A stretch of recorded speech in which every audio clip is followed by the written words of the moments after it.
A Justiça do Rio de Janeiro absolveu todos os 7 acusados do incêndio no Ninho do Urubu, lembra? O centro de treinamento do Flamengo. O caso aconteceu em 2019 e resultou na morte de 10 adolescentes, atletas que integravam as categorias de base do clube com idades entre 14 e 16 anos. Morreram de forma trágica nesse incêndio, dentro do container que eles dormiam. Os réus respondiam pelos crimes de incêndio culposo e lesão corporal. E, inicialmente, 11 pessoas foram acusadas pelo incidente. No entanto, 4 delas já haviam sido absolvidas. Para a gente entender por que essas pessoas todas foram absolvidas, a gente conversa agora com um especialista em casos assim, o advogado criminalista e mestre em direito penal, o Euro Maciel. Euro, muito bom dia, obrigada, viu, pela presença.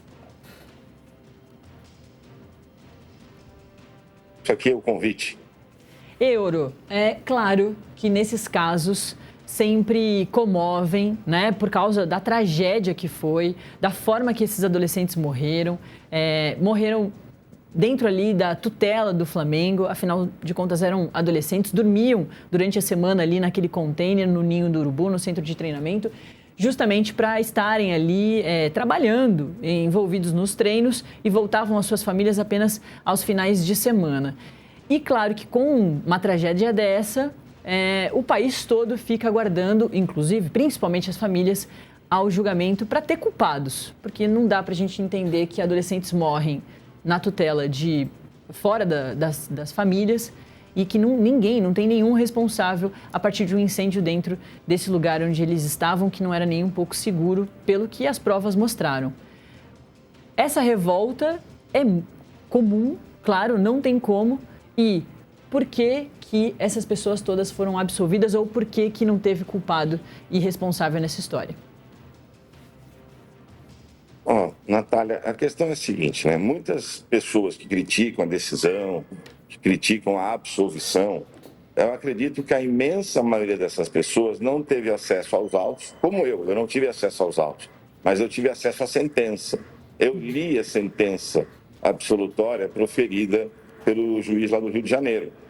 E, assim, do que eu li na sentença, o juiz ele foi extremamente cuidadoso, foi extremamente técnico na análise da prova produzida no processo. Daquilo que eu pude compreender, são 227 páginas, né?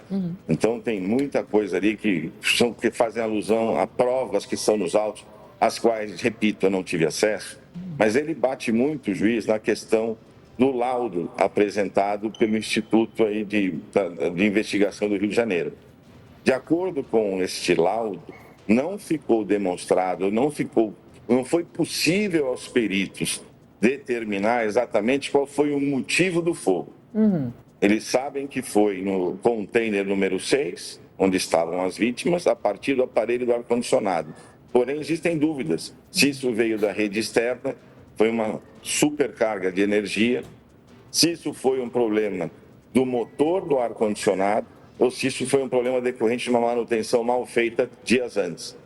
E a partir dessa impossibilidade de chegar ao motivo pelo qual o ar-condicionado começou teve esse mau funcionamento que levou ao incêndio, essa tragédia, é que o juiz ele foi, então, de certa forma, analisando a conduta de cada réu.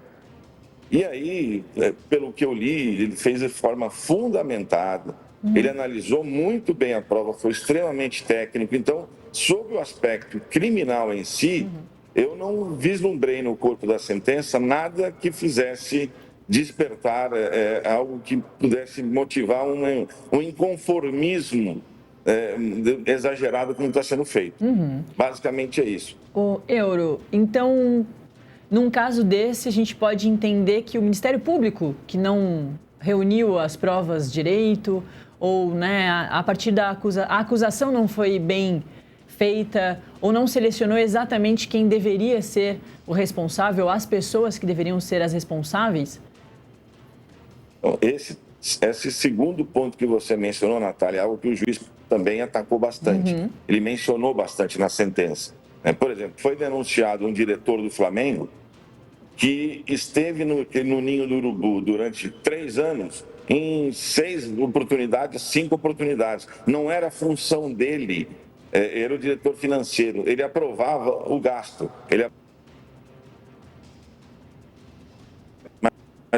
Eu cortou, né, Natália, um pouquinho, né? Mas agora voltou. Tá. Então, não era desse diretor do Flamengo a tarefa de fazer a manutenção, de ir atrás da manutenção, de verificar em loco o ninho do urubu. Ele era o diretor financeiro, ele era um burocrata que ficava na sede da Gávea enquanto o fato ocorreu no ninho do urubu.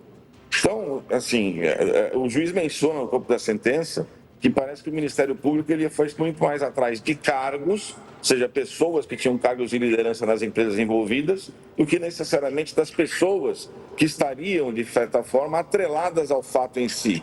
Há também uma denunciada que ela é uma gerente comercial da empresa que fabrica o container.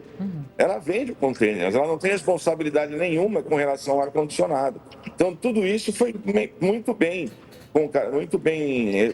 descrito pelo magistrado, e ele foi analisando a conduta de cada um por um. Então, assim, me parece que houve talvez pessoas que ficaram de fora da denúncia que poderiam ter sido incluídas. Euro, é muito comum, né? A gente sempre que fala sobre... A gente falou recentemente sobre a Boate Kiss, que também, né, tiveram algumas absolvições que causaram revolta. E eu lembro de, já na época, conversar com uma advogada que é claro, por causa das tragédias, do tamanho das tragédias. No caso da Boate Kiss, eram jovens também. No caso do Ninho do Urubu, eram adolescentes. Que ficaram ali sozinhos tentando se salvar, inclusive. As imagens são horrorosas. Então, isso também aumenta, né, a comoção. Mas há um histórico desses casos da gente não conseguir achar esses responsáveis. Muitas vezes também a gente vê isso acontecendo com acidentes aéreos, acidentes. Agora recentemente lançaram o documentário sobre o Batomushi, lá no Rio de Janeiro também, e que faltam esses responsáveis. Então, acho que também vem de um histórico, eu não sei se o senhor concorda comigo, de o brasileiro achar que geralmente não vai ter culpado mesmo, de grandes tragédias, que obviamente tem responsáveis. Então, o senhor concorda com isso, que esse imaginário da injustiça, principalmente nessas tragédias, ele existe e geralmente é reforçado? Sabe o que acontece, Natália? É comum da sociedade, assim que se vê diante de uma tragédia dessas, querer cabeças, querer culpados. Vamos encontrar culpados e puni-los. Normal, é absolutamente compreensível. Porém, o Poder Judiciário, quem milita no Judiciário, seja na advocacia, no Ministério Público, na magistratura, tem que ter em mente o seguinte: eu não estou julgando aqui o fato, eu estou julgando pessoas. Então, para que pessoas sejam condenadas, são necessários diversos requisitos, como, por exemplo, a efetiva descrição do nexo de causalidade, daquilo que liga a conduta de alguém ao fato em si. E, às vezes, esse nexo causal não fica muito bem demonstrado. Nos crimes culposos, isso é um pouco mais complicado ainda, porque no crime doloso você tem, às vezes, a conduta voltada já para aquele resultado, dolo direto, ou uma clara assunção de risco para o dolo eventual, e talvez, às vezes, é mais fácil identificar os culpados em si. No crime culposo, a culpa, vamos dizer, a culpabilidade das pessoas, o porquê eu puno alguém, decorre de uma falta de cuidado. Ou seja, eu tenho que entender quem teria atuado ou com negligência, ou com imperícia, ou então com imprudência, sendo esta a causa do resultado. Ele não está diretamente relacionado a um comportamento em si, mas a uma falta de cuidado, uma imprevisibilidade daquilo que qualquer cidadão teria previsto. A culpa, a gente às vezes fala aqui em sala de aula, é a imprevisão do previsível, ou seja, o mundo teria previsto aquilo, mas o agente denunciado, o responsável, não previu, não teve essa previsão. Aí nasce a responsabilidade culposa. No caso do Ninho do Urubu, todos eles foram denunciados por homicídio culposo, uma causa de aumento de pena referente às mortes e às lesões corporais. Então, incumbia ao Ministério Público demonstrar efetivamente qual conduta de cada um dos acusados, marcada pela negligência, imperícia ou imprudência, deu causa ao resultado. Mas se não ficou provado nos autos e o perito ouvido durante a instrução disse que não foi possível fazer um exame para simular a razão pela qual o ar-condicionado teve esse mau funcionamento, porque ele foi inteiramente consumido pelas chamas, ou seja, o juiz entendeu que não foi possível entender a razão pela qual o ar-condicionado teve esse problema. E isso é muito importante, porque, em tese, a partir das premissas levantadas nos autos, isso poderia ter ocorrido por conta de uma descarga elétrica superior ao comum, que é um problema imprevisível, que ninguém poderia ter previsto. Então, essa situação dificulta, na visão do magistrado, a análise da responsabilidade culposa de cada um dos denunciados. Então, assim, não é porque nós temos uma tragédia que necessariamente temos culpados. Eu preciso da tragédia fazer o histórico, né, a partir das provas dos autos, das oitivas das testemunhas, para reconstruir as questões, os problemas, as razões pelas quais a tragédia aconteceu. Se eu não consigo fazer esse histórico de uma forma adequada ou detalhada, até pelo indúbio pro réu, a absolvição é a medida final. Agora, para deixar claro, uma coisa é o resultado criminal, que depende de certeza, que depende de provas concludentes a respeito de autoria e materialidade. Outra coisa é a responsabilidade civil, que corre em outra esfera. A responsabilidade penal não irá necessariamente interferir na responsabilidade civil, salvo algumas situações. Mas, enfim, não é porque eu tenho um morto que necessariamente eu tenho um culpado. Eu preciso analisar o porquê morreu e como morreu. Sempre falo isso em sala de aula.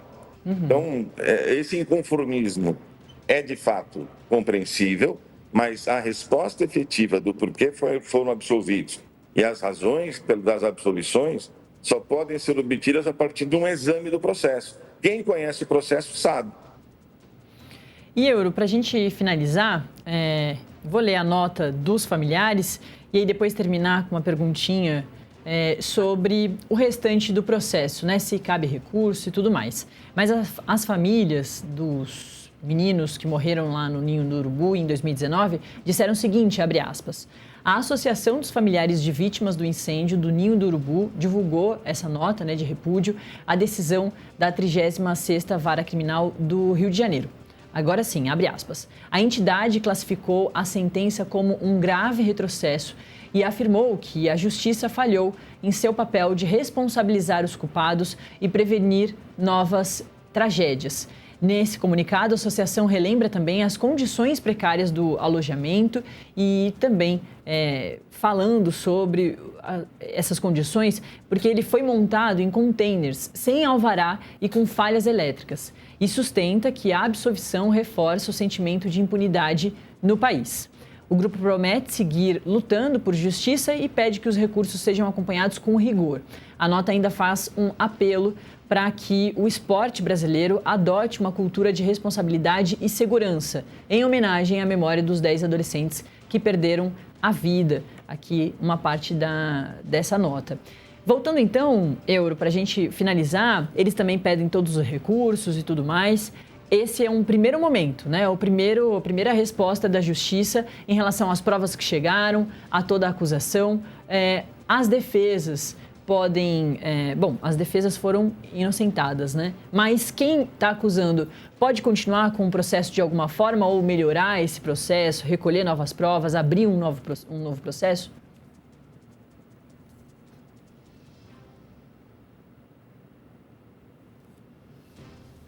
O Euro caiu, eu conversava com o Euro Bento Maciel Filho, que é advogado criminalista, mestre em Direito Penal pela PUC de São Paulo, justamente sobre essa absolvição de todos os acusados pela morte dos adolescentes no Ninho do Urubu. Se lembra desse caso, lá em 2019? Os meninos moravam ali, passavam a semana no centro de treinamento do Flamengo, da base do Flamengo. Eram idades de 14 a 16 anos, eles morreram queimados. Foram 10 adolescentes que morreram queimados, outras diversas vítimas que ficaram com sequelas para sempre. Eles tiveram que fazer o próprio socorro ali, porque esse incêndio começou durante a madrugada, enquanto eles dormiam. Os que acordaram conseguiram perceber o que estava acontecendo, tentaram acordar os outros. Muita gente morreu inalando a fumaça, enfim, foi uma situação horrorosa e a justiça absolveu todos os acusados e o Euro defendia aqui dizendo que, pelas provas que foram apresentadas, o juiz entendeu que não dava para compreender como que o fogo começou, ou melhor dizendo, por que que o fogo começou a partir ali do ar-condicionado de dentro do container. As famílias estão revoltadas, fizeram essa nota que eu acabei de ler, dizendo que vão atrás de justiça, vão continuar indo atrás de justiça e pedem para que o esporte brasileiro olhe com muito mais cuidado e, em homenagem às vítimas, cuidem melhor desses adolescentes que as famílias entregam para esses clubes para ter a tutela dessas crianças, desses adolescentes, justamente para melhorar o esporte brasileiro.